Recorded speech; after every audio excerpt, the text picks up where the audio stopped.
What's up everybody, Mike here. I made some peach crumble bars that are gonna knock your socks off, and I'm gonna show you what I did.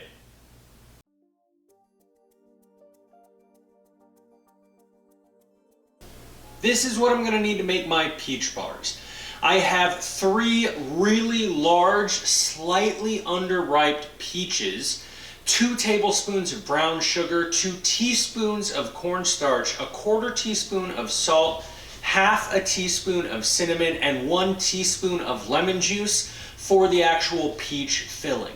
For the crumb and the crumble, you are actually going to need 1 cup of all-purpose flour, 1 1/3 cup of rolled oats, not instant oats on this, a 1/4 teaspoon of salt, another half teaspoon of cinnamon, 3/4 of a cup of white sugar, 2/3 of a cup of melted butter. You're also going to need half a teaspoon of vanilla extract, 1 teaspoon of almond extract, and then we're going to get the zest of one lemon mixed in there as well. For the equipment, I have a square 8x8 baking pan lined with some parchment. I have a couple of mixing bowls, I have some spoons, knife, cutting board, and then a microplane to zest my lemon. I'm going to walk you through the procedure to make these peach bars next.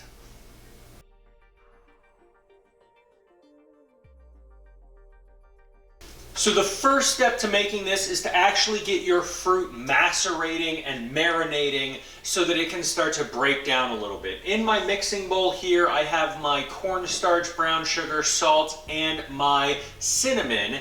And after I have gone and chopped and pitted my peaches, I'm going to go ahead and get that marinating for about 20 minutes while I have my oven preheating to 350 degrees.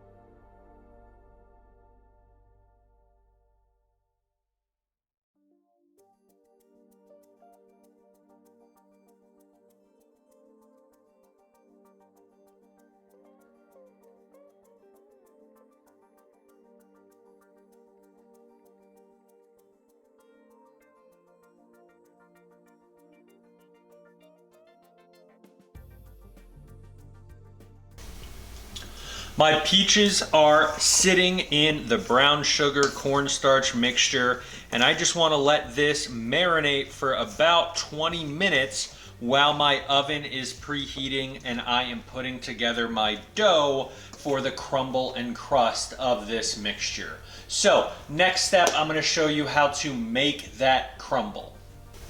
The very first thing that I want to do is get my lemon zest and my sugar blended together. So go ahead and zest your lemon into your bowl before combining it with your sugar. Once this is zested, you want to take about half of it and squeeze it over your marinating peaches and then stir it one more time. With your zest in this bowl, you want to get your sugar in there and just kind of beat it up so that the sugar can absorb some of the lemon flavor before you mix in any of the other components. Once your lemon zest and your sugar have had a chance to just incorporate, you're going to go ahead and dump in the rest of your dry ingredients from the oats, the flour, the cinnamon, and your salt. Get this well combined. And all that's left to do is add in your melted butter and your extracts. So add in your melted butter and those extracts. And you just want to get this combined until it is forming a shaggy dough. So this is the consistency that I am looking for in my crumble. It will hold its shape, but is a little bit crumbly still. So I'm gonna take 2/3 of this and lay it into the bottom of this baking pan.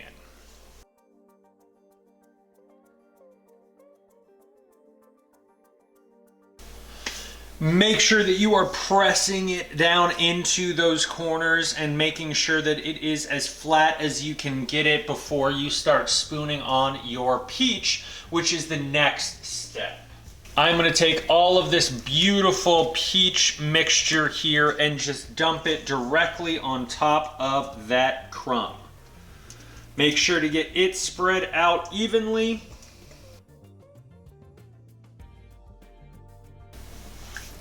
And once you have your peaches laid out, you're gonna go ahead and sprinkle the remaining portion of your topping right on top. I'm not packing this down. I want a very loose structure on this. So once I get this all the way across, it is going into my preheated 350-degree oven. I have pulled my peach bars out of the oven. You can see that it has gotten a little dark on the top there. After about 25 minutes, I turn the heat up to 400 degrees and let that go for about another 15 minutes so that it could get this nice, deep, dark, golden brown color on top. And now this just needs to cool. I'm gonna let this cool in the pan on the cooling rack here for about 45 minutes so that it cools down to room temperature, and then I'm gonna pop it into the fridge for another hour and a half before I actually cut it up and enjoy it. So you have to wait just a fraction of the time that I have to wait, and you get to see my reaction next.